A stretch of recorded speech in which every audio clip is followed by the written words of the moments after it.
सोचिए ज़रा, अगर श्रीलंका का नाम ऑफिशियली 1972 में रखा गया था, तो फिर हजारों साल पहले की रामायण में लंका नाम कैसे आ गया? क्या ये मतलब निकलता है कि रामायण झूठी है या फिर इतिहास को हमसे छुपाया गया है? आज के इस वीडियो में हम खोलने जा रहे हैं इस रहस्य और विवाद की असली कहानी को, तो वीडियो के अंत तक बने रहे।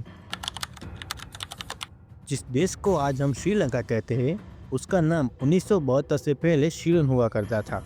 ब्रिटिश राज के दौरान इस देश को सीलोन कहा गया, लेकिन 22 मई 1972 को जब देश ने ब्रिटिश एम्पायर से पूरी आज़ादी का ऐलान किया, तब उसका नया नाम रखा गया था श्रीलंका, जिसका अर्थ होता है पवित्र और तेजस्वी द्वीप। लेकिन सवाल अभी भी वही है, रामायण के समय में ना तो 1972 था, ना ब्रिटिश थे, ना ही सीलोन था, तो फिर लंका नाम उस समय कहाँ से आया?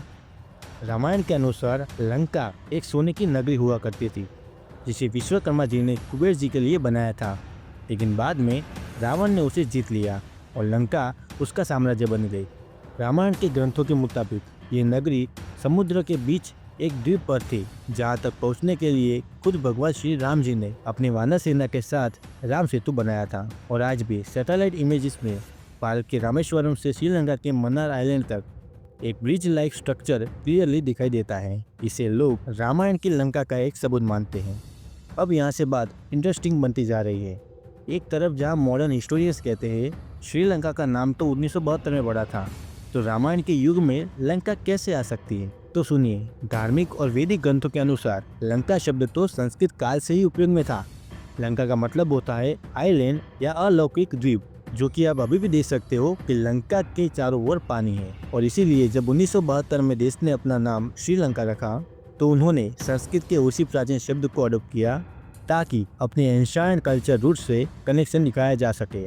लेकिन इन सब के बावजूद भी कुछ लोग तो यही कहेंगे, ना भैया जी ना, हम नहीं मानते। आप जो भी कह रहे हैं वो गलत भी तो हो सकता है। आप गलत भी तो बोल सकते हो। आपके पास क्या सबूत है कि आप जो बोल रहे हैं वो सच है? लेकिन सबूत है। श्रीलंका में आज भी कुछ जगह ऐसी है जिनका रामायण से डायरेक्ट संबंध माना जाता है, चाहे फिर वो सिगिरिया हो जिसे रावण का महल कहा गया, या फिर नुआरिया एलिया जहाँ अशोक वाटिका मानी जाती है, या फिर एला केव जहाँ माता सीता को रखा गया था। ये सब स्थलों का कल्चरल लिंक भारत और लंका दोनों के इतिहास को जोड़ता है। 1972 में श्रीलंका का नाम पड़ना एक पॉलिटिकल इवेंट था, लेकिन लंका शब्द का इतिहास तो हजारों साल पहले का है।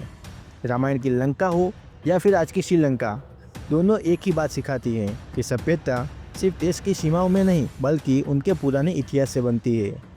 तो अब इतनी बातें करने के बाद और इतने सबूत देखने के बाद आपको क्या लगता है? अपनी राय कमेंट ज़रूर करें।